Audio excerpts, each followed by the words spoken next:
Buenas noches con todos hermanos, bienvenidos a nuestras clases de todos los martes, escudriñando la palabra del Señor. En esta ocasión vamos a continuar con la primera carta a los tesalonicenses, ya empezando el capítulo 3. Es una carta muy reconfortante donde vamos a aprender mucho de la parusía, la venida del Señor, ¿no? Pero siempre, cuando vamos a estudiar Biblia, hablar de la Biblia, escudriñarlo, tenemos que ponernos en presencia del Señor. Así que acá está la oración en pantalla. Quien desea poder rezarla para que el Espíritu Santo obre en Manuel Pablo y de mano de todos nosotros para poder sentir la palabra del Señor en nuestros corazones. ¿Quién desea leer la oración? Yo puedo hacerla, Katia. Claro, Graciano, buenas noches, adelante. Gracias. Hermanos, buenas noches. En el nombre del Padre, del Hijo y del Espíritu Santo. Bendito Amén. seas, Señor, porque quisiste que tu palabra viva y eterna se conservara por escrito en los libros sagrados del pueblo de Israel y de la iglesia primitiva. Nosotros los veneramos con espíritu filial, reconociendo en ellos tu voz, que sale a nuestro encuentro a fin de revelarnos tus misterios más íntimos. Gracias a tu palabra, permanentemente actual y de inagotable riqueza, te conocemos a ti, el único Dios verdadero. Que el Espíritu nos enseñe a interpretar correctamente tu palabra y que haga brotar de nuestro corazón el deseo de meditarla, abriendo nuestra alma para alabarte, darte gracias, implorarte y pedirte perdón. Amén. En el nombre del Padre, del Hijo y del Espíritu Santo. Gracias, Graciano. Bueno, hermanitos, empezamos. Adelante, Manuel Pablo. Gracias, Katia. Buenas noches con todos, hermanos. Vamos entonces a continuar con nuestro estudio de las cartas de Pablo. Banda de Reservas Internacionales. Ya está cerrado, ¿no? El martes pasado terminamos de ver la carta a Filemón y empezamos con la carta de Pablo a los tesalonicenses. Y en lo que es la carta a Filemón, recordando brevísimamente, eh, Filemón es un buen amigo de Pablo que vive justamente en la ciudad de Tesalónica. No, perdón, no vive en Tesalónica, vive en Colosas. Es un hombre de buena posición económica y social, tiene propiedades y tiene esclavos. Y justamente la carta trata de uno de los esclavos, Onésimo, que había por algún motivo que no explica la carta, escapado, va donde Pablo, acompaña a Pablo durante momentos duros en prisión y luego Pablo lo devuelve. Lo devuelve a Filemón y le dice, Filemón, recibe a Onésimo, no seas duro con él te va a ser muy útil. Y ahí venía algo que les recordaba, porque Onésimo significa en griego útil, y más bien Pablo juega con la palabra y dice, él que había sido un siervo inútil, ahora te será muy útil, Onésimo, ¿no? Es una carta en la que, como vimos, Pablo trata el tema de la esclavitud sin ser un revolucionario social, porque la iglesia no tiene y no tuvo esa labor, ¿no? El orden social de la época, hace 20 siglos, incluía esclavos y la iglesia no va contra ese orden. Contra lo que va es contra el trato entre las personas. Y lo que él le recomienda, recordemos a Filemón, es recíbelo como a un hermano. Recíbelo como aunque me recibieras a mí. Entonces, reconocemos allí esa mirada cristiana de Pablo, que es la que tenemos que tener, independientemente de que haya que hacer grandes revoluciones y cambios sociales, pero el pedido y la fuerza del espíritu cristiano está en recomponer las relaciones personales, las relaciones humanas. Porque hoy por hoy podemos no tener esclavos como los habían hace 20 siglos, como era Onésimo, pero hay otras formas de esclavitud. Y hay otras formas de maltratos que son iguales y hasta peores, ¿no? Entonces, y se ve en todo, desde el trabajo infantil hasta la prostitución y la trata de mujeres, hasta mil cosas horribles que se ven, pero también en el mundo más natural y más normal como el que vivimos nosotros, en un trato despectivo, en un trato racista, en un trato frío, duro, indiferente, ¿no? Y entonces la carta a Filemón nos pone en la mesa todo eso que conversamos y dialogamos mucho. Y luego empezamos a ver un poquitín de la primera carta de Pablo a los tesalonicenses. Y les mostraba un mapa, ¿no? Tesalónica, ¿dónde está? Está en Macedonia, en el norte de Grecia. Hay dos partes de Grecia que se mencionan en las cartas de Pablo con frecuencia. Uno es acá, perdón, uno es Macedonia al norte y la otra es Acaya al sur. Y en Macedonia encontramos como ciudad que identifica a Tesalónica. Y en Acaya encontramos como ciudad que identifica a Corinto, para ubicarnos en el mapa, ¿no? Les pasé el mapa, lo pueden volver a mirar todas las veces que quieran y buscar otros mapas también. Seguramente encuentran en su internet, que es una fuente tan amplia, encuentran muchos mapas que les dan una idea más clara. Pero interesante de Tesalónica, que es un punto estratégico también, como Corinto lo era con sus dos puertos. Tesalónica es un punto por el que, por un lado, es una ciudad que es la principal, principal puerto del mar Egeo, y luego es punto de encuentro de dos carreteras principales en el Imperio Romano. La vía Ignacia y la otra vía que no recuerdo el nombre, que son puntos fundamentales. Entonces, imagínense una ciudad que está estratégicamente ubicada de manera tal que tiene un puerto que es el principal y donde se cruzan dos carreteras principales. Entonces, es un punto de confluencia comercial, cultural y de todo tipo. Esa es Tesalónica, ¿no? En Tesalónica, repito, norte de Grecia, Pablo había estado, pero inmediatamente recibe noticias de que la ciudad está siendo visitada y con mucha frecuencia por gente que no lleva pues el mensaje más claro necesariamente, al contrario, en los términos en que trataba Pablo sobre Jesús, sobre el cristianismo naciente, las voces que llegaban después de que estuvo él confundían, confundían y confundían. Y además la gente misma se tiende a confundir, como nos puede pasar a nosotros. De repente nosotros, hermanos, pensemos, no tenemos a alguien que nos viene a hablar todos los días de una mirada diferente. Nosotros, no, estamos tranquilos, nuestra vida, pero igual nos confundimos, nos enfriamos, pensamos cosas que no entendemos, sacamos conclusiones que no son. Y uno de los temas en particular que se va a notar en las cartas, en las dos cartas a los tesalonicenses, a los habitantes de esta comunidad de cristianos en Tesalónica, uno de los temas es, entre otros que ya Pablo toca, pero es el de la parucía. ¿Qué cosa es la parucía? Lo repito por enésima vez, pero es necesario que lo tengamos todos clarísimo. La parucía es el segundo retorno de Jesús. Jesús es Dios encarnado que nace en esa Navidad que recordamos y celebramos todos los años, ¿no? Jesús nace de María la Virgen, es Dios que se hace hombre, y esa es la primera venida. La parucía se refiere a la segunda venida, aquella que él menciona, que Jesús mismo menciona. Yo me voy, pero volveré.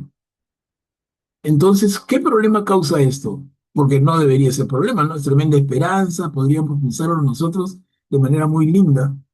Qué lindo, Jesús va a volver. Y la palabra se va a cumplir enteramente. Hasta ahí no hay ningún problema. Pero ¿dónde es que viene el problema en relación a la parucía?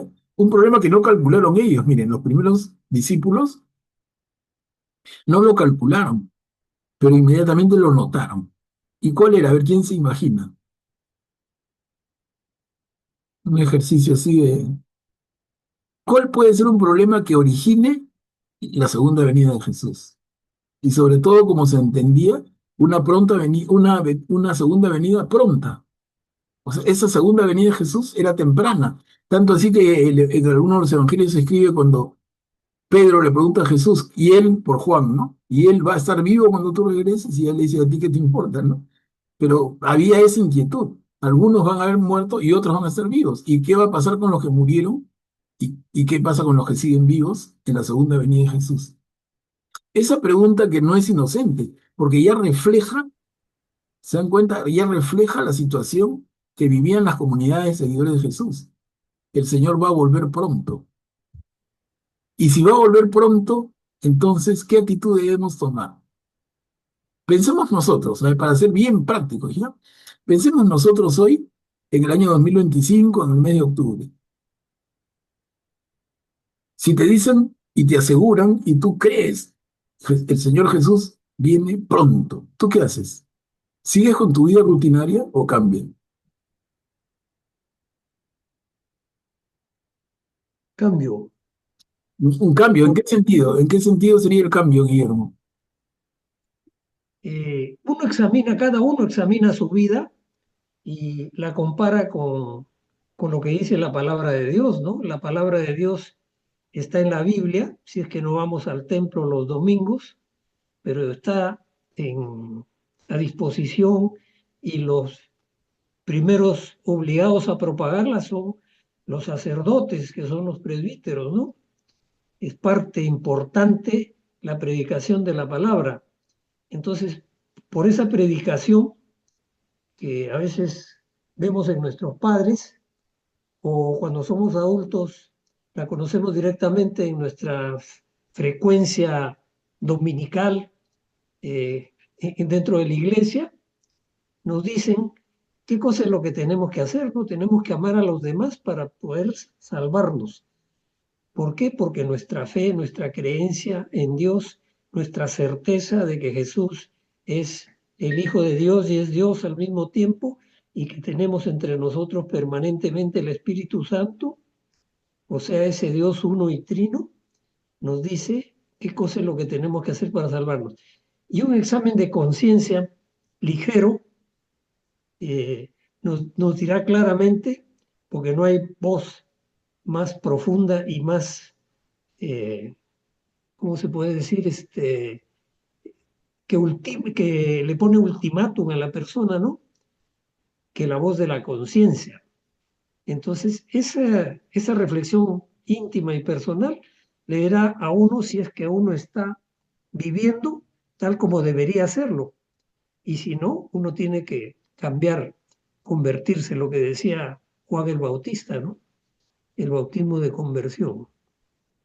Claro, claro, Guillermo, gracias. No, muy, muy claro lo que dice Guillermo. Pero yo le quisiera sumar algo. O sea, a todo eso que ha dicho está perfecto, perfecto. Pero pensemos todavía más en la inminencia de la venida de Jesús. Pensemos nosotros hoy. Es inminente, ya tu cura confesor y tu guía espiritual y el Papa mismo nos anuncian, ya Jesús viene, está a la vuelta en la esquina. Y eso sería el fin de los tiempos, el juicio final, la resurrección de los muertos y, en fin, todo lo que podemos pensar, la tierra nueva y el cielo nuevo, todo está encima. Y así lo entienden los primeros cristianos. Y entonces, ¿a qué actitud de vida te lleva? Yo quiero llevarlo así, a ver, de la manito, a ver si llegamos al punto para entender claramente a Pablo. ¿A qué actitud ante la vida te lleva el pensar que la segunda venida de Jesús es inminente, es decir, inmediata? Augusto, Augusto, ajá, y creo que Graciano también levantaba la manito, no sé si después de Augusto a quiere ver. participar. A ver. Bueno, si supiéramos, digamos, una fecha exacta, digamos que Dios nos revela en tal año, en tal momento, va a ser la parucía, ¿no? De hecho, que ya la vida que tenemos, el trabajo que hacemos y todo, ya no le daríamos tanta importancia. Redireccionaríamos todo nuestro ser a estar más cerca a Dios, ¿no? Entonces, quizás si trabajamos 12 horas diarias en dos trabajos para darle la mejor educación a nuestros hijos y esto que lo otro, ya esto dirías, no es importante, si ya va a venir la parucía, entonces, ¿para qué necesito trabajar tanto? Trabajo un poquito y para comer y luego le enseño, ya más, lo saco a mis hijos de repente de la escuela y les enseño la Biblia y clases intensivas, y bueno, hago todo, entonces cambia la totalidad de nuestras vidas, ¿no? Pero eso es también una forma de pensar en que el acercamiento a Dios se puede dar solo desde un trato, desde un trato, digamos, solo religioso, en vez de pensar que la santidad, como lo han predicado varios santos, se puede lograr en la misma vida diaria, ¿no? En la misma vida diaria, por medio de tu trabajo normal, puedes buscar la santidad, ¿no? Puedes meditar mientras estás haciendo ciertas cosas, puedes acordarte de Dios en todo momento, tratar mejor al prójimo que te rodea en ese momento, ¿no? Entonces, quizás eso es lo que Pablo más, más le molestaba, ¿no? Que las personas estaban dejando de hacer sus cosas de la vida diaria y estaban convertirse un poco perezosos para él, ¿no? Excelente, Augusto, excelente, muchas gracias. Justamente ahí quería llegar con ustedes, porque creo que es la actitud natural. Vamos a dar la palabra a otros hermanos, pero quería comentar esto. Es una respuesta natural de una persona como podremos ser nosotros. Si a ti te aseguran desde fuentes de personas en las que tú crees plenamente y te dicen que la venida de Jesús está próxima, tú tienes propiedades, las vendes y compartes ese dinero con los pobres. Y tu tiempo, las 24 horas del día, si fuera posible, la dedicas a la oración, a ponerte en orden con Dios, a abrazarte con tus hijos, a hablarles de Dios a tus hijos y a los tuyos, a los más cercanos. Los valores del mundo, a acumular propiedades, deja de tener sentido. Lo que tiene sentido es el minuto a minuto que te quedan, ¿no? Hablar de Dios, acercarte a Dios. Entonces, eso que sucedería con nosotros naturalmente es lo que sucede en época de Pablo y los primeros discípulos. La gente esperaba eso. La venida de Jesús está cerca. Entonces, ¿para qué me preocupo? ¿Voy a tomar una hipoteca a 10 años y pagarla mensualmente? ¿Qué me interesa? Oye, mientras que me hacen un juicio y me quitan la casa o la propiedad, ya vino la parucía, ya se estableció otro orden. ¿Qué me interesa, no? ¿Qué me interesa, como dice Augusto en el ejemplo de los niños en el colegio? No, me interesaría que ellos estén más cerca conmigo, que compartamos el afecto familiar y compartamos el amor a Jesús y a Dios y formarlos más en la palabra y contemplar la naturaleza, creación maravillosa de Dios y ver el amanecer y ver la puesta del sol y estar abrazados y haciendo canciones y salmos. Pero de verdad, ¿cómo cambiaría la perspectiva? Y eso, repito, hermanos, es lo que está pasando y lo dramatizo, pero es que es lo que está pasando. Y Pablo lo va a notar y Pablo va a escribir sobre esto. Por eso quería, porque si no, de verdad que leemos y los ojos pasan sobre las palabras y no queda nada. Pero si estamos más conscientes, entonces nos vamos a dar cuenta de detalles y vamos a saborearlos mucho mejor. Pero sí, Katy, habían otras personitas con la manito levantada. Atilio, por favor, puedes activar tu micro. Gracias, Katia. Buenas noches, Manuel Pablo. Buenas noches, hermanos. Bueno, justamente yo me preguntaba si me veía el aviso. Bueno, aunque creo que cada día uno siente que el final de los tiempos llega, ¿no? Me pregunto qué he hecho, si lo que he hecho es, o sea, es suficiente o no es suficiente, eh, porque lo que siempre, bueno, en las conversaciones que hemos tenido, estar frente a Dios te decir, bueno, ¿y qué hiciste tú con el tiempo que te di, con las enseñanzas que te di? ¿Cuántos hermanos convertiste? ¿A cuánta persona convenciste, no? Y eso me trae a colación un tema que toqué hoy en mis clases, ¿no?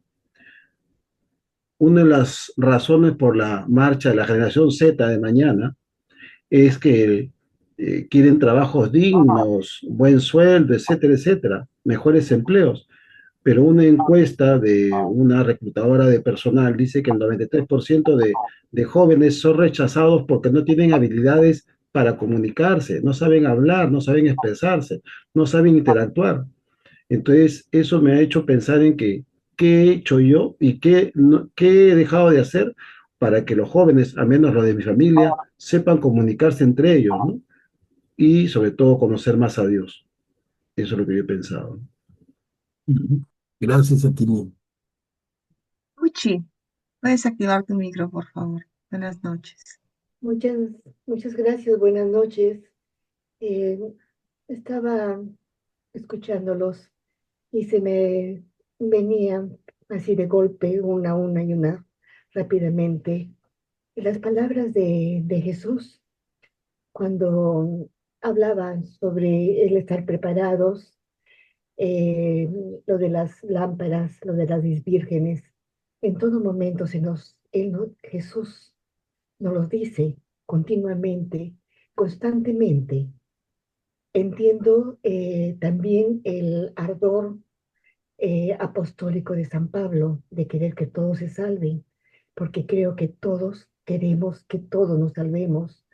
Eh, Cuando experimentamos ese amor de Dios, no deseamos sino el bien de los demás. Ahora, pensar en la parucía y no pensar en la muerte que puede darse en cualquier momento, en cualquier segundo, en cualquier minuto, en cualquier hora, en cualquier día, y no estar preparados, es que sería absurdo entonces pensar en un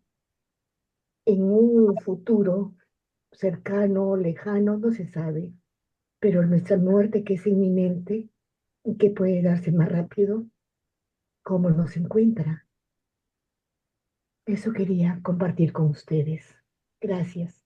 Claro. Gracias, Cuchi. Pablo, Y a todos, hermanos, porque muy bien, muy precisas las intervenciones, pero apuntan a lo que yo buscaba, y es que estemos más sensibles a lo que tiene Pablo en la mente cuando escribe esas líneas. Pablo tiene esto en mente, justamente. Vivimos la vida como que tuviéramos 100 años por delante y no es así. Y más todavía en el sentido cristiano de un segundo retorno de Jesús que ya se piensa inminente. Y es como cuando estudias un poquito de teología, estudias el tema de la parucía en dos dimensiones y le llaman la parucía cercana o la parucía lejana. Así le llaman. La parucía cercana es aquella que planteaba que la venida de Jesús era inminente, era al toque. Y la parucía lejana es esta que estamos viviendo ahora. Ya pasaron 20 siglos y todavía no pasa, no sucede. Digamos que hay señales, como han habido señales en todas las épocas. Tampoco yo no soy tremendista. Yo les digo, lo que estamos viviendo ahora es horrible y hay personas apocalípticas que dicen acá están los signos de los finales de los tiempos. Pero yo digo, si hubiéramos vivido en otras épocas, habían señales tan claras o mayores todavía, ¿no? Con guerras horribles, con hambrunas terribles, con muerte por doquier, con situaciones espantosas. O sea, no es que lo que estamos viviendo ahora sea más feo, es diferente, pero es tan horrible como siempre. En fin, entonces tengamos esto así a flor de piel para cuando leamos la carta a los tesalonicenses, la sentamos mucho más. Katia, ¿hay alguien más? Creo que estaba Graciano, ya no. sí, justo, Graciano, ¿deseas participar? Él levantó primerito la mano. No, muchas gracias. Todo lo que escuché me parece más interesante de lo que yo iba a decir. Gracias. Gracias. A ver, entonces, miren, como dijo Katia también al inicio, habíamos avanzado un poquito en la carta a los tesalonicenses, pero no viene mal, vamos leyéndola sin mayor comentario, porque ya leímos los primeros dos capítulos, pero una leída para tomarle el hilo y darle continuidad. La intención de hoy sería leer las dos cartas, quizás nos dé tiempo, las dos cartas a los tesalonicenses, pero vamos a ver. Era la primera, ¿no? Ahí está Tesalónica, en el norte de Grecia, ¿no? En la ciudad más importante de Macedonia, y acá abajito está Corinto, la ciudad más importante del sur de Grecia, que es la península de Acaya. En fin, a ver, vamos leyendo. ¿Quién desea leer? Ok, voy a leer. Saludo inicial. Pablo, Silvano y Timoteo saludan a la iglesia de Tesalónica, que está unida a Dios Padre y al Señor Jesucristo. Llegue a ustedes la gracia y la paz. Ujú. Acá hay dos diapositivas, ¿Quién tiene? elogios y felicitaciones. Yo puedo leer. Adelante, Graciano. Gracias. Elogios y felicitaciones.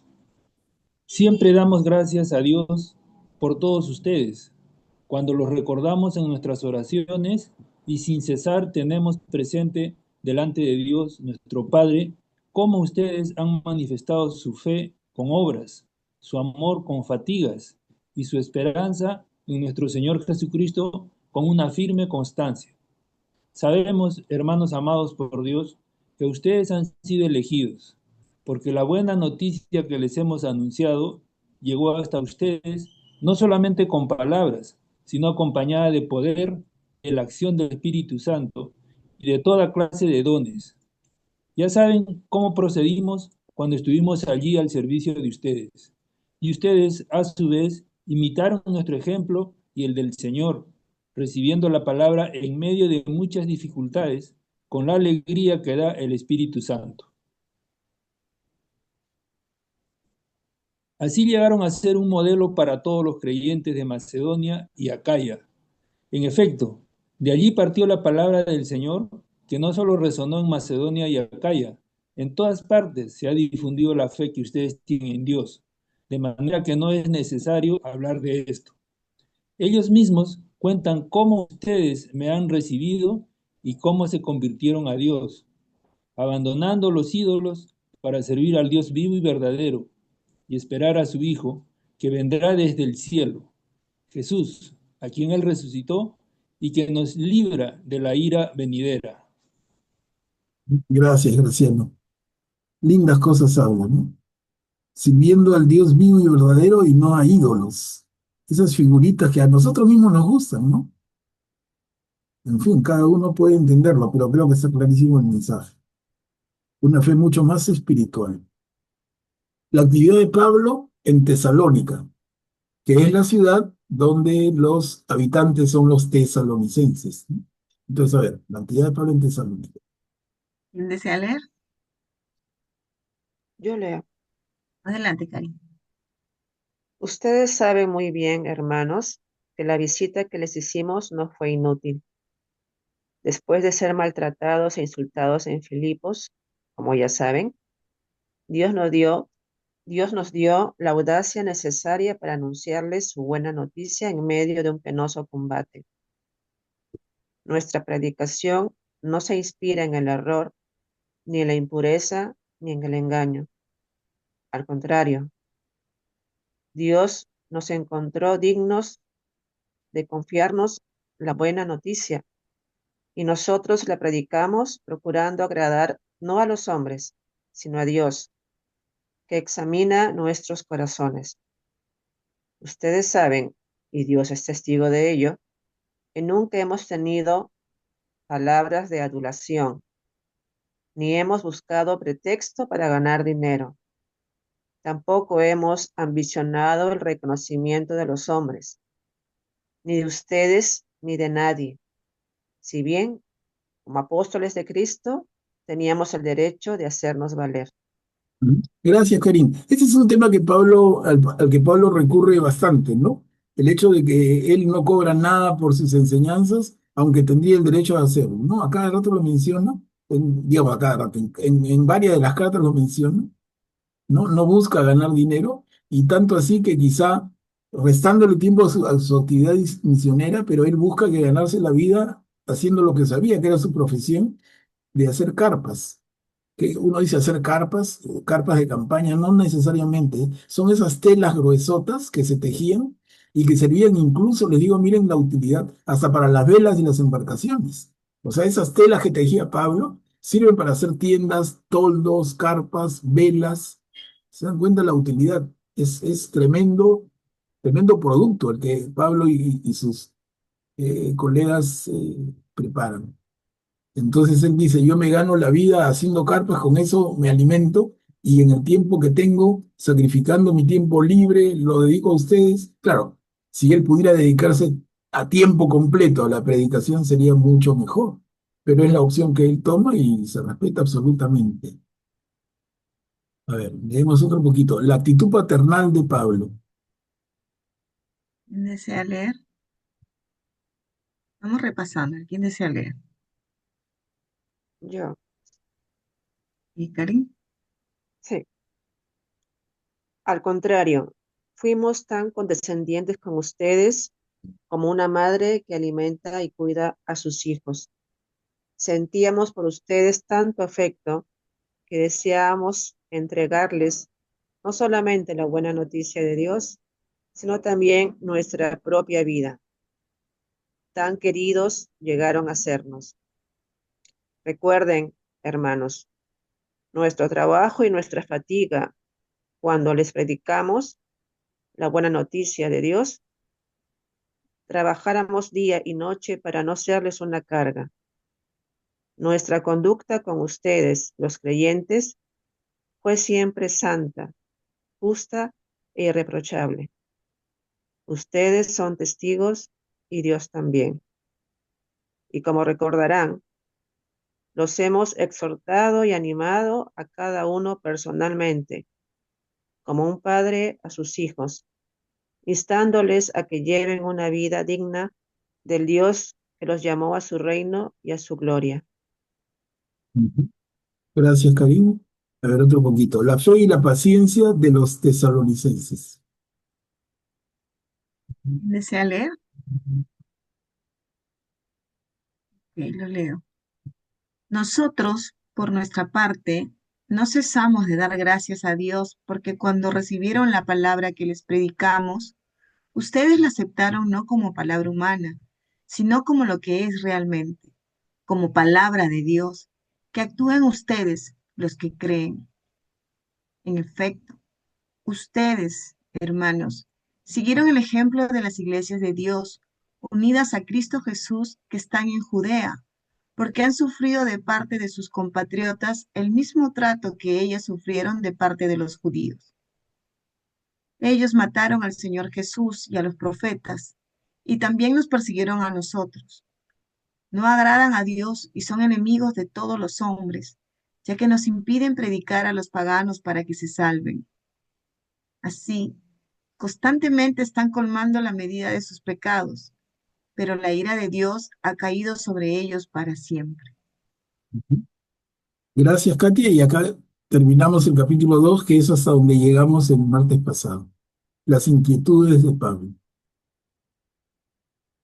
¿Quién desea leer? Yo, ¿Puedo Katy. leer yo? A ver, Ceci. Sí, gracias. Buenas noches. Las inquietudes de Pablo. En cuanto a nosotros, hermanos, físicamente separados de ustedes por un tiempo, aunque no de corazón, sentimos un ardiente y vivísimo deseo de volver a verlos. Por eso quisimos ir hasta allí. Yo mismo, Pablo, lo intenté varias veces, pero Satanás me lo impidió. ¿Quién sino ustedes son nuestra esperanza, nuestro gozo y la corona de la que estaremos orgullosamente delante de nuestro Señor Jesús el día de su venida? Sí, ustedes son nuestra gloria y nuestro gozo. Gracias, Ceci. Y vemos hasta ahorita en esta carta a los tesalonicenses mucho cariño. Hay mucha emoción, mucho cariño, mucha cercanía de Pablo con ellos. Entramos al capítulo 3 que ya no hemos leído. O sea, aquí ya empieza la parte nueva, pero ya le tomamos el hilo que me parece siempre importante para no perdernos. El viaje de Timoteo a Tesalónica. ¿Recuerdan Timoteo, no? Timoteo es junto con Silvano los más cercanos a Pablo en este momento de su vida. Son como sus dos colaboradores cercanos, sus compañeros de viaje. Y acá va a hablar Pablo del viaje de Timoteo a Tesalónica. Seguramente llevando la carta. ¿Quién desea leer? Yo, A ver, Katy. Ayase. Yo, Ayase, Katy. adelante. El viaje de Timoteo a Tesalónica.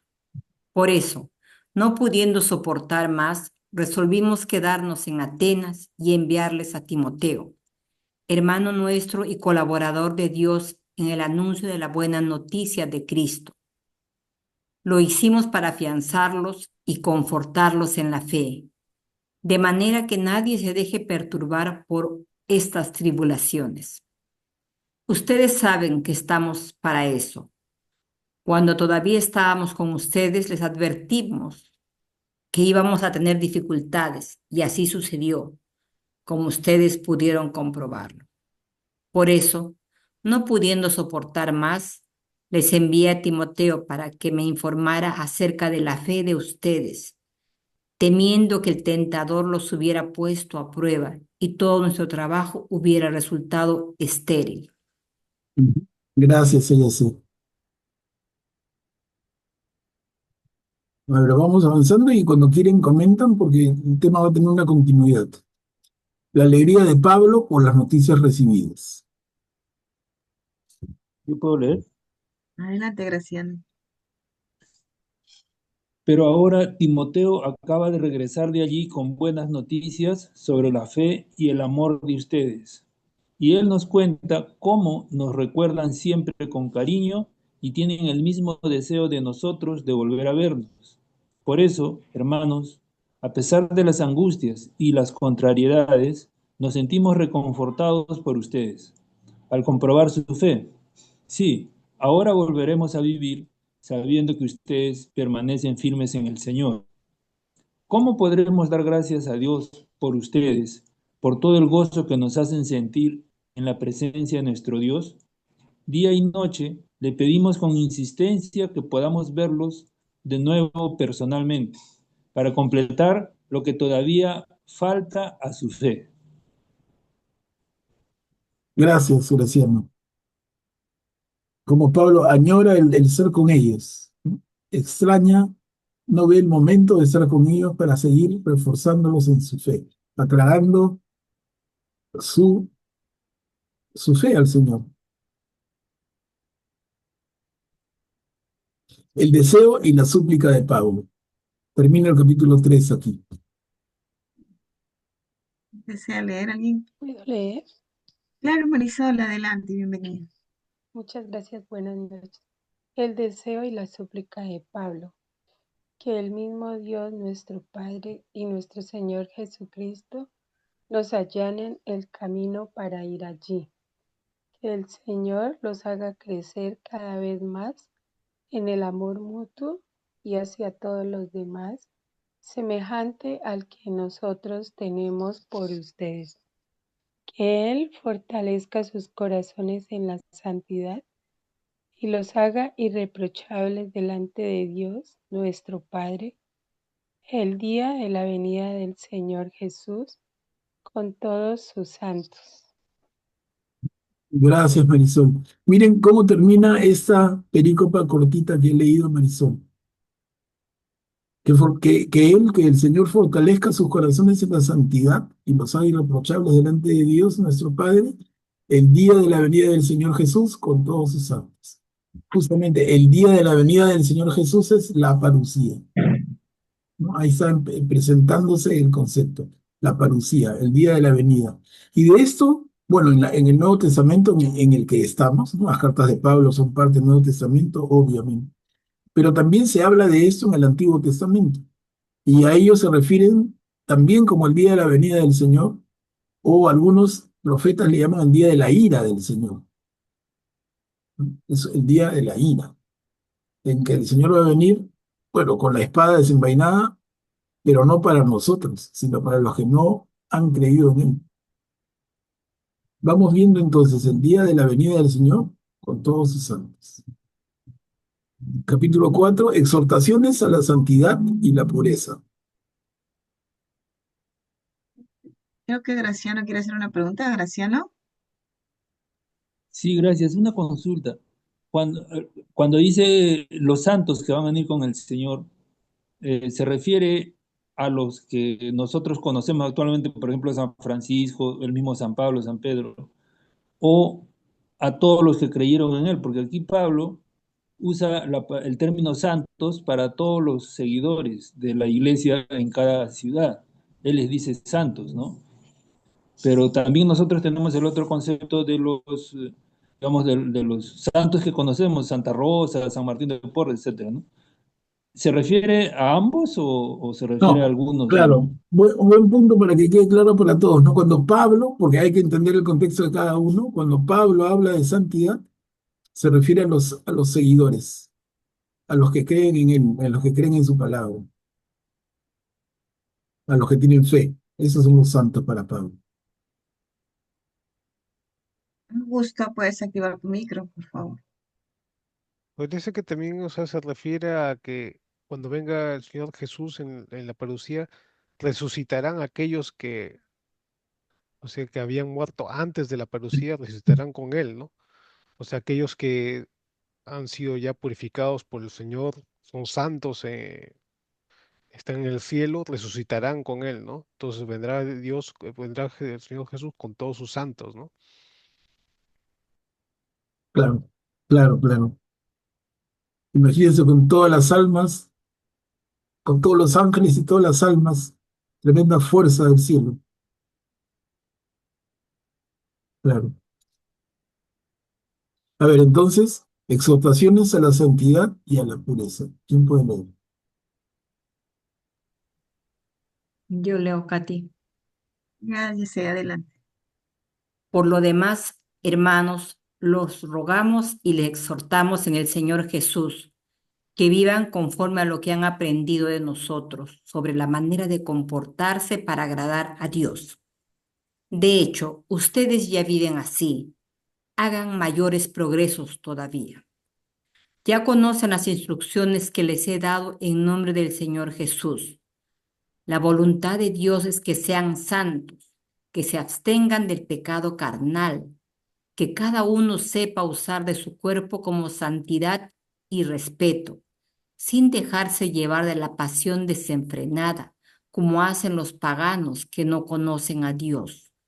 Que nadie se atreva a perjudicar ni dañar en eso a su hermano, porque el Señor hará justicia por todas esas cosas, como ya se ha dicho y atestiguado. Dios, en efecto, no nos llamó a la impureza, sino a la santidad. Por eso, el que desprecia estas normas no desprecia a un hombre, sino a Dios, a ese Dios que les ha dado su Espíritu Santo. Ujú. Gracias, ella sí.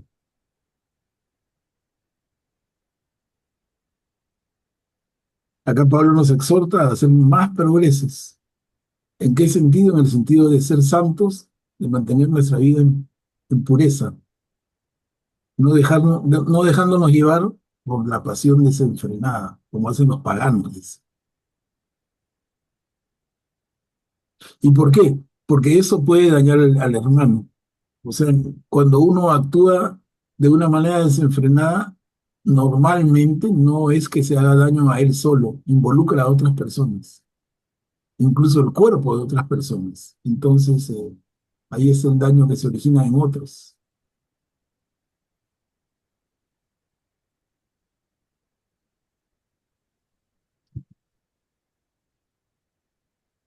Ex- Desea leer, ¿no? Exhortación al amor y al trabajo. Sí, acá empezamos a ver el temita que habíamos adelantado en relación al trabajo. ¿Quién ¿Puedo? puede leer? A ver, Cuchi, adelante. Gracias. Exhortación al amor y al trabajo. Acerca del amor fraterno, no es necesario que les escriba, porque Dios mismo les ha enseñado a amarse los unos a los otros, y así lo están haciendo con todos los hermanos de Macedonia. Pero yo los exhorto, hermanos, a hacer mayores progresos todavía, que sea cuestión de honor para ustedes vivir en paz, cumpliendo cada uno sus obligaciones y trabajando con sus manos, de acuerdo con mis directivas. Así llevarán una vida digna a la vista de los paganos y no les faltará nada. Gracias, Cuchi. Entonces, que cada uno cumpla con sus obligaciones, trabajando con sus manos de acuerdo con las directivas. Y eso se relaciona con lo que ya había adelantado Augusto en un comentario anterior, ¿no? Cuando hablaba de no solamente es trabajar porque la parucía no está tan cerca, pero además es porque en el trabajo se encuentra incluso la santificación. Y Augusto hacía mención a varios santos que han hablado de esto. Bueno, el más inmediato y el más conocido por nosotros seguramente es San José María Escrivá de Balaguer, que hablaba de la santificación por medio del trabajo, que es un concepto lindísimo. Uno pensaría, ¿cómo me santifico? Entonces, me voy al templo todo el día, rezo, oro, arrodillado. Claro, y nadie lo niega, es una manera. Pero José María Escrivá enseña y predica que también se puede conseguir la santificación, la santidad para cada uno trabajando. Y uno dice, ¿cómo? ¿En el trabajo voy a hacerme santo? Y José María te dice, sí. ¿Y qué implica esto? Como él enseña, es hacer un trabajo por amor, un trabajo en el que te pongas tú mismo y te des tú mismo, en el que tú te entregues con todo cariño y toda apertura a los demás. Que tu trabajo no sea solamente por ganar dinero, no solamente sea por ganar posición y reconocimiento, sino que sea sobre todo aprovechar esta oportunidad de servir. El trabajo te permite servir a otros y en la medida en que tú sirves a otros, te santificas. ¿Y qué mejor ocasión en el mundo moderno de servir a otros que en el trabajo? Cada momento, en una oficina, en un empleo de cualquier tipo, tienes oportunidad de estar en relación con otras personas. Y si tu actitud es la que enseña José María, si tu actitud es la del servicio, la hiciste al 100% bien por ti. Si tú buscabas santificar tu día y en el trabajo tienes mil oportunidades cada día de relacionándote con otras personas, hacer algo por él, por ella, en un trámite, en una orientación, en una respuesta positiva, en un cariño. Entonces, el amor y el trabajo se dan la mano y miren, es un tema del siglo XX que José María Escrivá de Balaguer, fundador del Opus Dei, pero también es un tema que está desde el tiempo de Pablo, hace 20 siglos. Tremendo. No sé sobre eso, ¿habría un comentario? Graciano, puedes activar tu micro. Gracias. Me parece, me causa bastante impresión, ¿no? Que utilicemos nuestra vida como ejemplo, ¿no? Acá dice vista, o sea, vida digna a la vista de los paganos, ¿no? Como un ejemplo para convertir también a los paganos, ¿no? Si de repente sin decirles una palabra, solamente dejándonos ver cómo actuamos, ellos podrían también convertirse, ¿no? Eso es otra manera de ser un apostolado también. Es la mejor manera, ¿no, Graciano? Es el ejemplo. Que tu ejemplo, más que tu palabra, la palabra también, pero el ejemplo que sea lo primero. Que yo diga, oye, Graciano, ¿por qué actúa así? ¿Por qué es tan correcto? ¿Por qué es tan justo? ¿Por qué es tan decente? ¿Por qué? Porque es cristiano. O sea, que tu actuación sea tu mejor enseñanza. Y eso partiendo de los hijos, porque los hijos aprenden de los papás desde lo que los papás hacen, más de que los papás dicen. Por eso en el Evangelio también se dice de los fariseos, haz lo que dicen, no lo que ves que hacen, porque lo que hacen es una desgracia, pero lo que dicen sí es perfecto, ¿no? Entonces, con los padres debería ser al revés. Haz lo que hacen tus padres es tu modelo. Y en la práctica es así, los niños lo toman así. Pues es Y los paganos son como niños en ese sentido, que vean tu ejemplo, ¿no? el ejemplo arrastra, ¿no? Claro. Y me recuerda también a la Madre Teresa, que ella hablaba de esto también, de que uno tenía que ponerle amor en todo lo que hace. Y a veces uno decía, no sé hacer esto, pero aunque sea pelando papas, pela con amor y vas a santificarte, ¿no? Adelante, Guillermo, puedes activar tu micro. Gracias, Katia. Yo quisiera remarcar únicamente, Manuel Pablo, que lo primero que dice y recomienda Pablo aquí es que sea cuestión de honor para ustedes vivir en paz. Eso es lo primero a la que le pone énfasis, ¿no? Qué importante es vivir en paz. Y para vivir en paz se necesita primero una paz interior. Cada persona tiene que tener la paz interior fruto de una vida de oración, de fe en Dios y de comunicación con Dios a través de la oración. Y ese vivir en paz uno mismo lo impulsa o lo lleva a vivir en paz con los demás. Yo creo que todos nosotros somos conscientes de las cosas que pasan en nuestras familias, en nuestro vecindario, en nuestro trabajo y hablando en términos más grandes, en nuestra sociedad peruana en este momento precisamente, ¿no? Entonces, esta exhortación de Pablo a vivir en paz me parece que es muy oportuna y debemos verla con mucha significación. Y quería solamente completar lo que dijo Katia, el ejemplo arrastra. Decirle antes de eso, la palabra convence, pero el ejemplo arrastra. Y efectivamente, el ejemplo no es más que el testimonio que da uno de poner en práctica aquello en lo que uno dice que cree y que realmente cree y lo demuestra. Gracias. Gracias, Guillermo. Y eso nos lleva a un valor fundamental del ser humano plenamente maduro, es la coherencia. La coherencia entre lo que sientes, piensas, dices y haces. Hay que ser coherente, ¿no? No, yo digo una cosa, hago otra. Una falta de coherencia, una falta de madurez total y un pésimo ejemplo, pero muy bien hecho.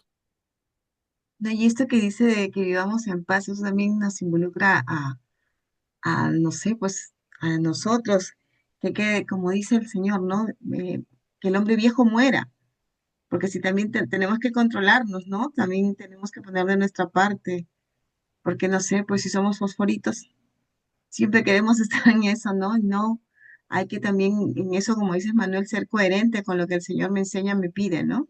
Y ahí es donde uno tiene que vencerse, cuesta, pero hay que hacerlo. Y esa es, Katia, la conversión. O sea, cuando Jesús nos invita a convertirnos, es un proceso que yo siempre les repito cuando hay ocasión, le digo, la conversión es un proceso que puede durar toda la vida, porque la conversión es eso, es irte limpiando, es irte purificando, es irte puliendo, es ir madurando, es ir llenándote de valores, es ir siendo otro Cristo.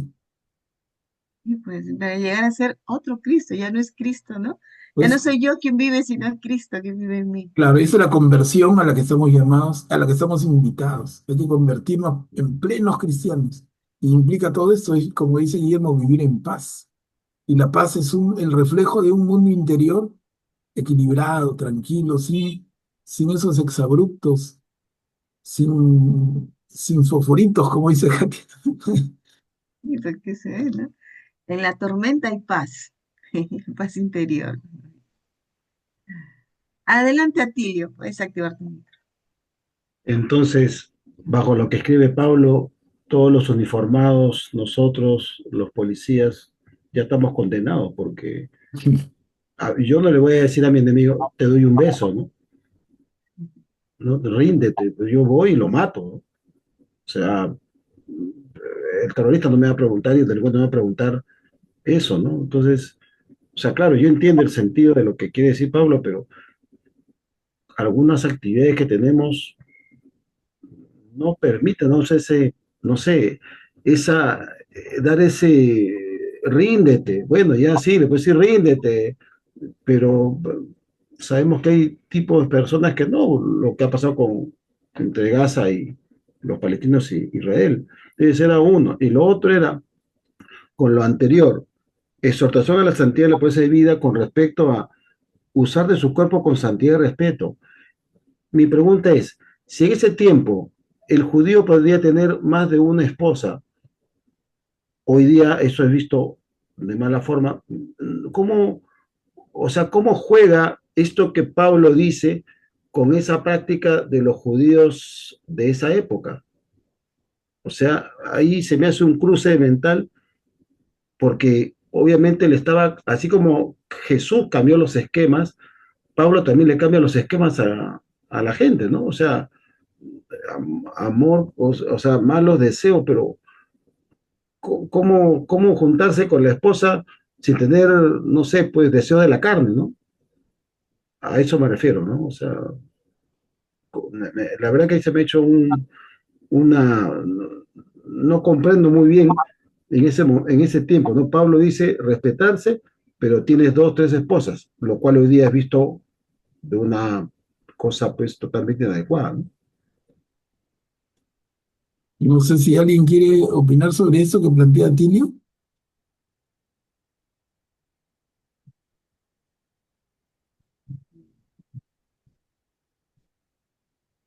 Está mi Listo, mano tengo dos levantada. manitos.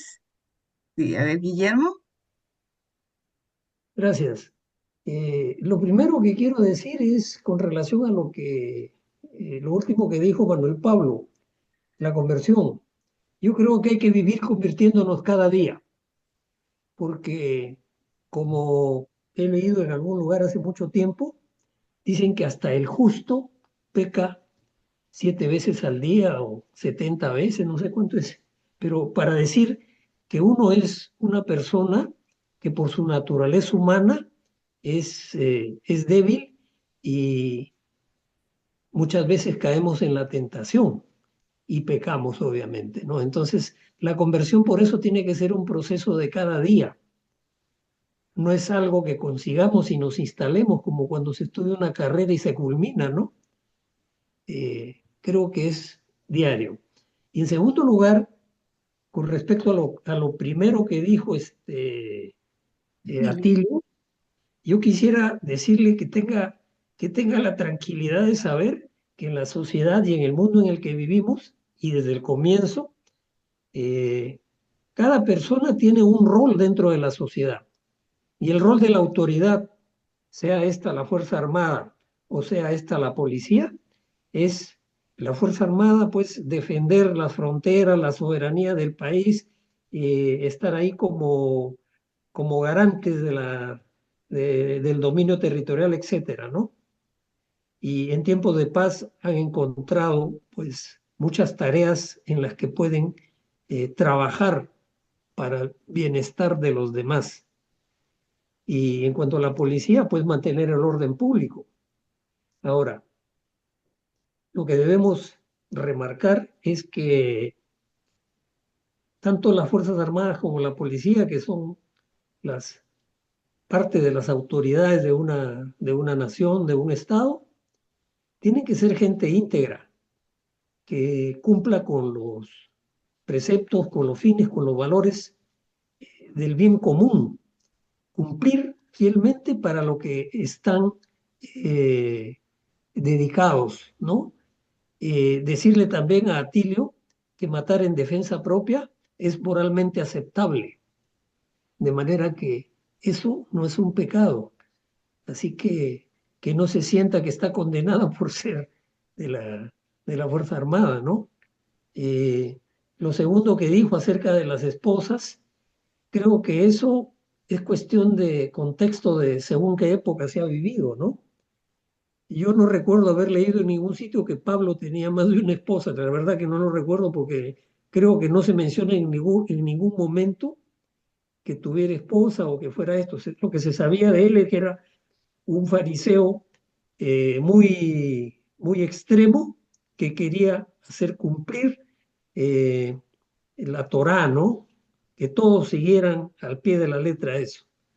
Y si en el Antiguo Testamento, por ejemplo, se ve casos en los que la mujer es estéril, no puede tener hijos y le dan a la esclava para que el marido procree con la esclava y pueda tener un hijo que la esposa lo considera como de ella, ¿no?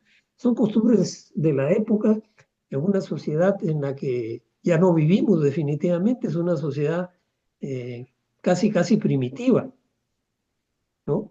Entonces, eso es lo que quería comentar. Gracias. Claro, solamente, muy bien dicho, Guillermo, solamente yo eh, resaltaría algo y es cuando hablase de Pablo, que Pablo no tiene ninguna esposa, o sea, Pablo es célibe y se conserva célibe toda su vida. Por eso es que él en algún momento dice, y lo hemos leído juntos, cuando dice, bueno, el que pueda conservarse como yo, que lo haga, el que no, que se case. Clarísimo, ¿no? O sea, Pablo es el ejemplo de lo que sería un sacerdote católico actual, el cura que no se casa. Pablo no tiene mujer ni hijos nunca. Pero después en todo lo demás, absolutamente de acuerdo, clarísimo. Creo que estaba también alguien más. Graciano Sí. estaba. Adelante, Graciano. Gracias. Segunda vez, hasta lo que yo recuerdo, que Pablo menciona el cuidado del cuerpo, ¿no? Y eso en la actualidad es muy importante, ¿no? De tenerlo en cuenta. Y con respecto a las esposas que podían tener lo que Pablo condena es el adulterio, ¿no? Pero como dijo don Guillermo hace un momento, hay épocas y sociedades donde tener más de una esposa era permitido e incluso necesario para la supervivencia de la especie y para mantener los linajes de las familias y el orden de la sociedad. Era necesario que algunos hombres tuvieran más de una esposa, ¿no? Entonces, Claro, y hay que miren, diferenciar. sí, Graciano, y eso no es muy lejano a nosotros. Miren, ha sucedido en un país tan cercano y nuestro como Paraguay, y tan cerca como el siglo XIX. O sea, Paraguay sufre la guerra de la Triple Alianza, la sufre de verdad, fue una atrocidad terrible. Se juntan Brasil, Argentina y Uruguay y le sacan el alma a Paraguay. Y mueren casi, casi hasta los niños de Paraguay. O sea, todo varoncito, varón y varoncito muere. Quedan poquísimos hombres. Y entonces el país, el Paraguay, para repoblarse, necesita que el hombre tenga varias mujeres. Y socialmente se aceptó durante mucho tiempo. Y no estamos hablando de la antigüedad, de época prehistórica, no estamos hablando del Oriente, estamos hablando de Sudamérica el siglo pasado. El Paraguay, después de una guerra atroz, que quedó casi, casi sin población. Y no había forma más que los hombres que quedaban, que tuvieran varias mujeres, si tuvieran hijos, la mayor cantidad que pudieran con todas. Ahí es donde también se produce mucho de la penetración de los brasileros en Paraguay, que tienen hijos con mujeres paraguayas guaraníes, y hay mucho Paraguay colorado también, ¿no? Que vienen de los bandeirantes de los brasileros. En fin, es una historia que nos toca bien de cerca también. Como decía Guillermo, ¿no? Todo depende del momento cultural y el momento coyuntural que vive cada sociedad. No se puede ser muy generalista. Claro, en términos de principios, sí, pero en la práctica hay que ser un poco comprensivo. A ver, avanzamos. La venida del La Señor, época, perdón, perdón, fíjate. es que también en esa época, y siendo tesalonicense, ¿no? Una ciudad importante, había mucho libertinaje, pues. Entonces, Pablo está cuidando eso, ¿no? Como dice, de los paganos, ¿no? Que el sexo era, pues, libertino, ¿no? Y a eso también es lo que condena el Señor, ¿no? Claro, claro. Ujú. A ver, entonces avanzamos. La venida del Señor y la resurrección final. Eso nos hace pensar en lo que ya habíamos comentado primero de la parucía. Estamos en el capítulo 4 para terminarlo en Primera de Tesalonicenses. ¿Quién desea leer? Yo puedo leer. Adelante, Graciano. No queremos, hermanos, que vivan en la ignorancia acerca de los que ya han muerto, para que no estén tristes como los otros, que no tienen esperanza. Porque nosotros creemos que Jesús murió y resucitó. De la misma manera, Dios llevará con Jesús a los que murieron con él. Queremos decirles algo, fundados en la palabra del Señor, los que vivamos, los que quedemos cuando venga el Señor, no precederemos a los que hayan muerto, porque la señal dada por la voz del arcángel y al toque de la trompeta de Dios, el mismo Señor descenderá del cielo. Entonces, primero resucitarán los que murieron en Cristo. Después nosotros, los que aún vivamos, los que quedemos serenos, llevados con ellos al cielo, sobre las nubes, al encuentro de Cristo, y así permaneceremos con el Señor para siempre. Consuélense mutuamente con estos pensamientos. Gracias, Graciano. Acá Pablo muy, muy clarito, ¿no? Trata de explicar, pero con detalle, cómo va a ser el orden, incluso el orden de la resurrección. Primero resucitan los que murieron y después seguimos los que estemos vivos en ese momento. Y así seremos llevados con ellos al cielo. Pero primero van los muertos, segundo los vivos en ese momento, ¿no? Manuel Pablo, una pregunta. Acá dice, primero resucitarán los que murieron en Cristo, o sea, los que se bautizaron, los que murieron en Cristo En la fe, claro. en la fe, pero aquellos que no se han bautizado, no sé, pues no han hablado del Señor, no escucharon de Él. ¿Qué va a pasar? A ver, no sé si demos participación y yo les comento el final. Ya, ok. Adelante, Augusto. Eh, Dos cosas. Una sobre, aquí habla de los que murieron, ¿no? Pero en esta traducción le pone murieron, pero dice los que durmieron, ¿no? Siempre los cristianos creyeron que la muerte, cuando se está, cuando está uno cerca a Dios, es un dormir, ¿no? Entonces, ellos siempre lo especifican los que durmieron, porque es un dormir que si bien uno está muerto, va a despertar en algún momento con Cristo, ¿no? A eso se referían. Y en cuestión de lo que decía Katia, creo que... Es me fue la idea. Espera, A mí se me está se me viniendo olvidó. ahorita el centinela a la cabeza, pero bueno. Eh, ¿De qué era? no, cuando yo dije, los que se bautizaron en Cristo, Ah, ¿no? ya, ya, correcto. Los que Pero no se hay que recordar bautizaron. siempre que los sacramentos, Dios no depende, o sea, mejor dicho, los sacramentos no limitan a Dios. Son medios ordinarios de salvación, los sacramentos, todos los sacramentos, son medios ordinarios de salvación.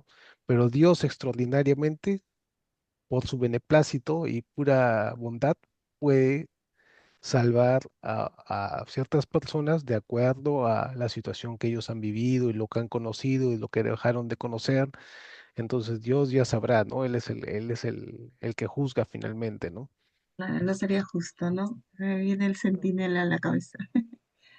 Dice, se le juzgará de acuerdo a su conciencia al que no sabía, ¿no? Adelante, Guillermo. Gracias, Katia. Con relación a lo que acabas de decir, al comienzo existía la ley natural, pues, ¿no? Y la gente se salvaba por la ley natural, pero luego vinieron los patriarcas, los profetas y finalmente llega el Señor Jesús. Entonces la cosa va cambiando en el tiempo, pero como acaba de decir Augusto, el amor de Dios es inmensamente grande y misericordioso, y Él, como el Ser Supremo, el hacedor de todas las cosas, el creador de la vida, es su voluntad inescrutable, es capaz de salvar finalmente a quienes Él decida hacerlo. Yo he oído de un sacerdote decir en una reunión así de un grupo de parroquial que un acto de contrición sincero salva a la persona, aunque no tenga la absolución del sacerdote en un sacramento de la reconciliación, ¿no? Y en cuanto a los niños pequeños bautizados que no tienen uso de razón, ellos tienen un nombre si es que no han sido bautizados y van a ir a un lugar especial, obviamente, y por su misma condición de seres que sin tener uso de razón no han tenido oportunidad de pecar, entonces no se van a condenar, lógicamente, ¿no? Se van a salvar. Pero todas esas son cosas que quizás las conoceremos cuando nos toque irnos de acá, de este mundo terrenal, y ya no tendremos oportunidad de contarles a los que se quedan cómo es, ¿no?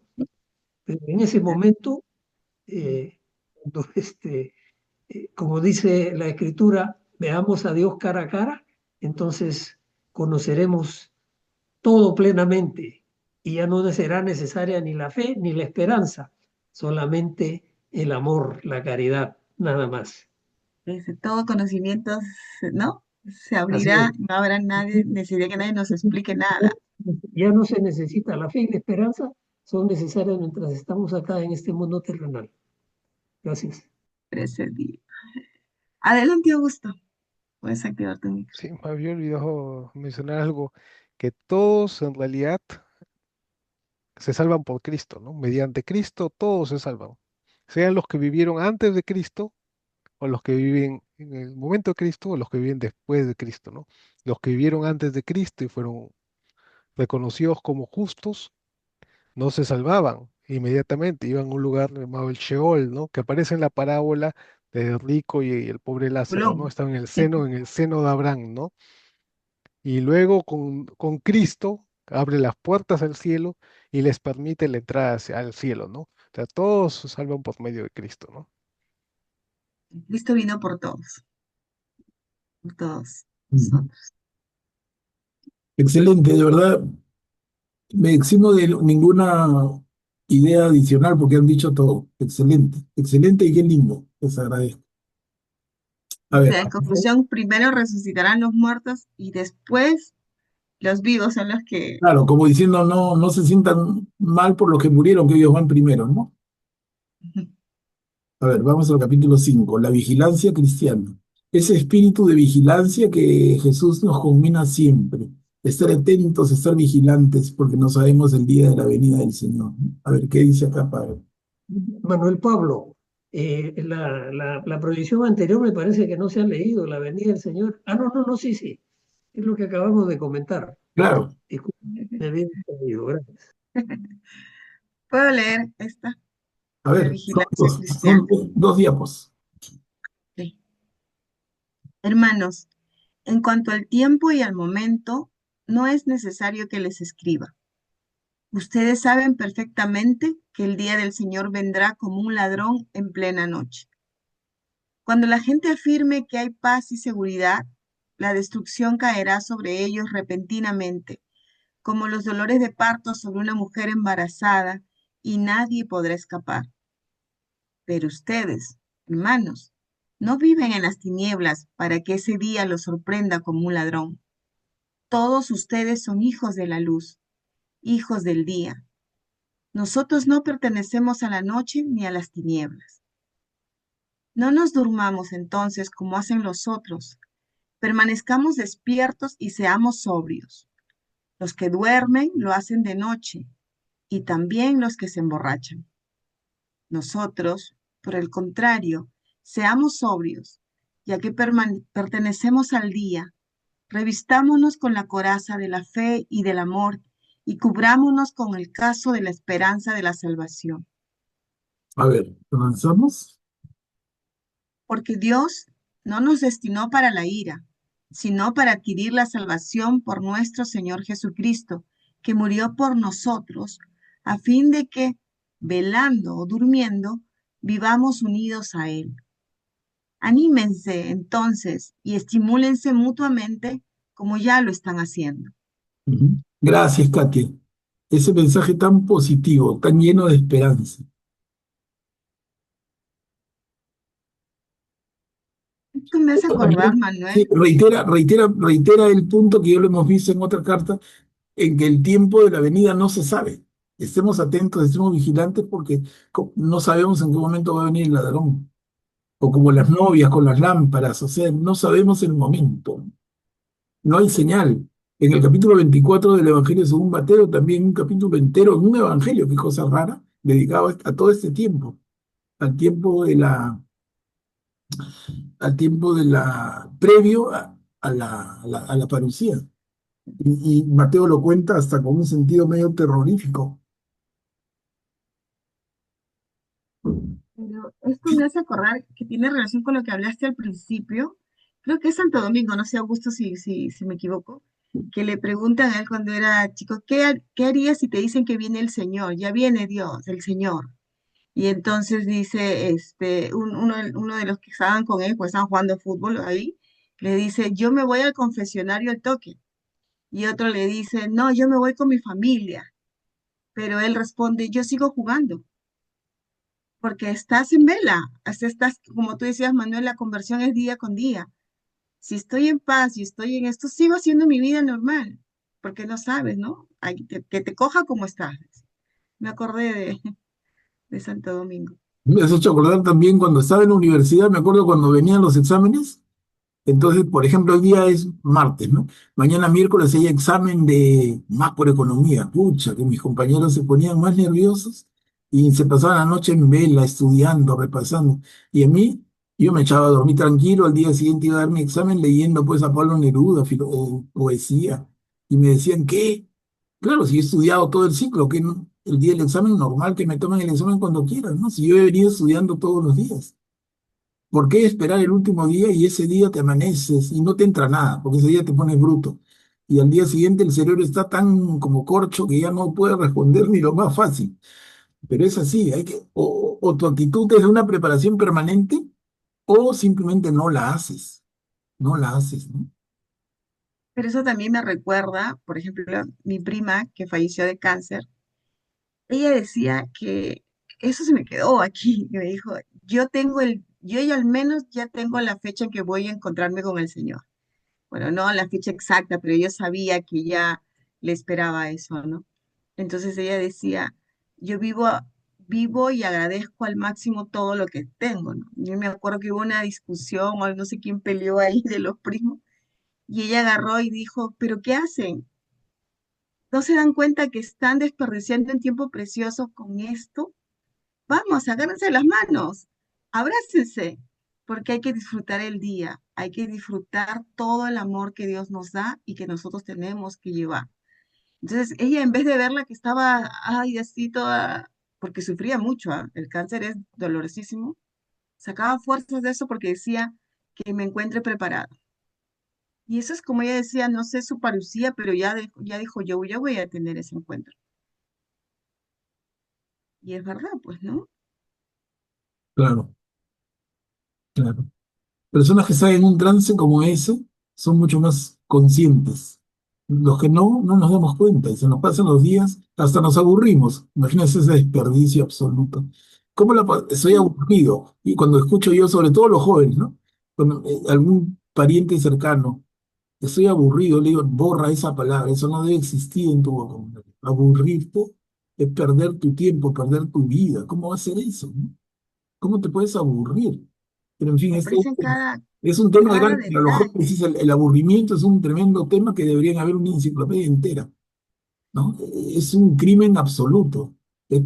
No, estoy aburrido, no tengo que hacer. Qué tremendo es, qué tremendo vacío, vacío total. Porque ellos, yo me acuerdo que apreciaba cada detalle chiquito, incluso la comida. Ella decía, ¿cómo, qué delicioso es esto? Que sé que se supone que no puede comer, pero decía, ya me doy el gusto. Disfruten, disfruten. Y cuando hacía sus cositas, lo hacía con tanto cariño Claro, y decía, pues, para ustedes. claro. Toman un nivel de conciencia superior, como deberíamos tenerlo todos, realmente. Como Jesús nos recuerda a cada momento, ¿no? Acá, la vigilancia cristiana, eso lo leíste, Catén, ¿no? Es volver a ser niños, ¿no? Claro, En donde aprecias todo. claro. Y te asombras de todo, ¿no? No perder la capacidad de asombro. Hay un famoso libro de un escritor, de un profesor noruego, El mundo de Sofía, y el gran mensaje, no perder la capacidad de asombro, porque las personas cuando crecemos dejamos de asombrarnos, y para este filósofo es un desperdicio total también. Asombrémonos, asombrémonos todos los días. Que cada nuevo día sea un día, un asombro, ¿no? Gracias, Señor, por estar vivo. Gracias por esta nueva oportunidad de ser mejor persona. Pero es así. Y esto ya lo había leído. Por eso le dice, falta la segunda, ¿no? O Eso también, también, también, también. ya me perdí. A ver, entonces, exhortaciones para la vida comunitaria. ¿Quién desea leer? Ya, este es el final. Yo puedo leerlo. Atilio, adelante, Atilio. Te ganó, gracias, Atilio. Ya, gracias. Exhortaciones a la vida comunitaria. Procuren que nadie devuelva mal por mal. Por el contrario, esfuércense por hacer siempre el bien entre ustedes y con todo el mundo. Estén siempre alegres, oren sin cesar, den gracias a Dios en toda ocasión. Esto es lo que Dios quiere de todos ustedes en Cristo Jesús.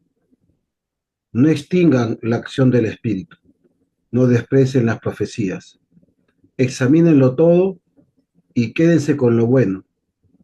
Cuídense del mal en todas sus formas. Gracias, Atilio. Qué lindo lo que has leído. Esfuércense por hacer el bien entre ustedes y con todo el mundo. Estén siempre alegres, oren sin cesar, den gracias a Dios en toda ocasión. Eso es lo que Dios quiere de todos ustedes en Cristo Jesús. Qué maravilla, ¿no? Es un súper resumen compacto de preceptos fundamentales para la vida de cualquiera de nosotros. Guillermo, puedes activar tu micro, por favor. Katia, yo solamente quisiera poner énfasis en, en una palabrita que está aquí en la segunda línea. Dice, por el contrario, esfuércense por hacer siempre el bien entre ustedes y con todo el mundo. Estén siempre alegres, oren sin cesar, o sea, oren siempre. Den gracias a Dios en toda ocasión, den gracias a Dios siempre. Esto es lo que Dios quiere de ustedes. Siempre. Por eso la conversión diaria es hacerlo siempre, estar siempre atento, porque nadie sabe el día ni la hora. Claro, claro, Guillermo, bien dicho. Y como decía Katia en el ejemplo de esta parienta que tenía cáncer y sabía de su fallecimiento, no sabía el día, pero más o menos cercano, cómo toma una conciencia distinta de cada día y cómo no lo tenemos nosotros.